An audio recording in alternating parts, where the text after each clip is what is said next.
Well, just showing the old Fairmont some love here. I'm going to show you guys how I change differential fluid with a fridge pump. She's been getting lots of love today. She got a full front brake system flush and exercised the calipers. Brakes are working great now. Well, under the car here, the fill plug for the differential on any old Ford I've ever worked on is on the driver's side, just per side there, as you can see. Just stuff a regular 1/2 inch extension into there, and away you go. Then we'll go ahead and start sucking the oil out with this pump if it ever decides to turn on. Of course, these things sometimes have trouble starting up, and you gotta let them cycle on and off a few times before they equalize the pressure enough to be able to fire up. I don't know. Notice it especially with this newer pump that I got here. I used to have an old fridge pump, like an actual fridge pump. This is actually out of one of those little, water coolers you put your water jug on top of. They're a little smaller. But yeah, I don't know. This thing is just a lot more gutless than the actual bigger fridge pumps. I guess I should do the good old disclaimer here. I have no knowledge if these are dangerous in some way to be using for petroleum products like this. I definitely would never suck gas or diesel, something flammable. I've done a lot of differentials with these and brake fluid and stuff, and I've never had a problem with it. The biggest thing is make sure you're well ventilated wherever you're using this thing, because it'll actually kind of pump out a bit of a mist of whatever you're pumping out, especially brake fluid, because it's so thin it'll be a mist coming out of there. You just gotta fire up an exhaust fan or do it outside or something. Yeah, don't be breathing it up. You can hear the overcurrent switch because it's just whatever's in there is too stiff to allow the thing to turn over. Oh, if I give her a good 10 minutes, she'll fire up. Well, like friggin' 20 minutes later, she's going.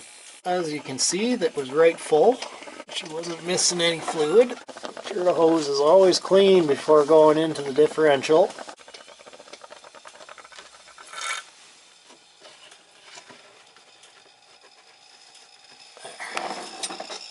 Oh yeah. Nice and black oil. That hasn't been touched for a while. Any shavings? I'm not really seeing any. That's good. The magnet's still doing its job. Now I'm going to have to sit under here because my little fridge pump is too small and it's starting to get old and tired. She'll start to try to stall out on you if you leave it in the fluid too long. So I'm going to pull this tube out of here and let it suck some air for a little bit.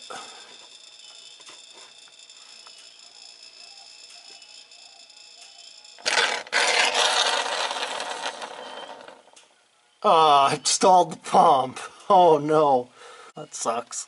You miserable little thing. This ain't a very good demonstration video of a fridge pump. Nobody will ever use one if they're it's problematic.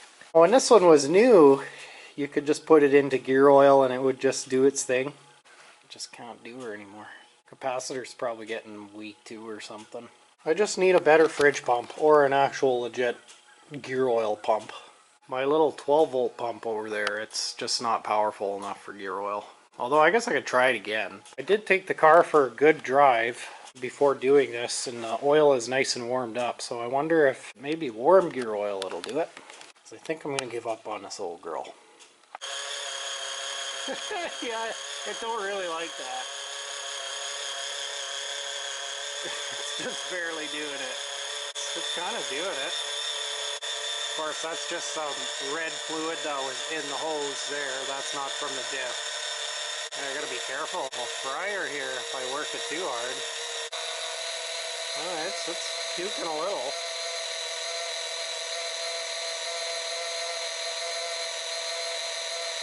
Well, maybe we'll just let her give her. We'll see. We'll have to make sure it doesn't start getting really hot here in a bit.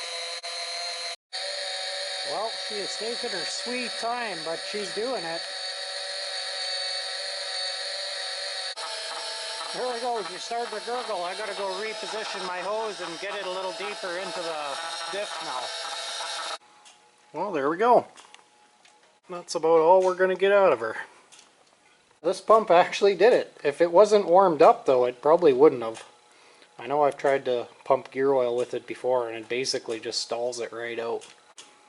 Check out that flex. That's even better than them off-road vehicles you see on YouTube.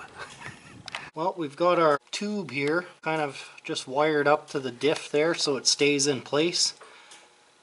This is a differential that doesn't allow you to put the tube inside very far. It just, there's the pinion or whatever blocking it. I always like to jack up the side of the axle that the fill plug is on. That way you for sure get enough oil in there to adequately fill up the axle tubes. I don't know, that's just what I do. It's probably not the right way, but that's how I do it. Anyways, now we just sit here and pump until she starts overflowing out of the fill hole there. And I've got classic 80-90 Dino oil in this, non-synthetic hypoid gear oil. I don't run synthetic gear lube in my old differentials because they usually start to seep in the brakes. And it wouldn't be a big deal if they seeped a little, but then it starts fouling up your drum brakes and they start like acting very erratically, and then you have to clean them all out. There we go.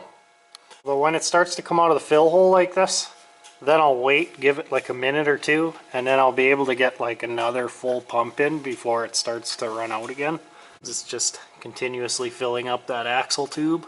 Probably wait one more minute, give it one more pump, basically see if it starts immediately running out or if it may need another pump. Alrighty, all done. Ooh, she's gonna be a happy unit now. Spinning nice. Not very much play in this diff either. Surprising. Must have been one tire fired very hard in its life, because that'll kill them fast. I know firsthand. Time to let her down. Pump up my tire again. Yikes. That tire ain't doing so hot.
With a fridge pump. With a with a fridge pump. Why can't I say that right? Fridge pump. Well, under the car here, this is where the plug is for the oil fill on the frick. Well, under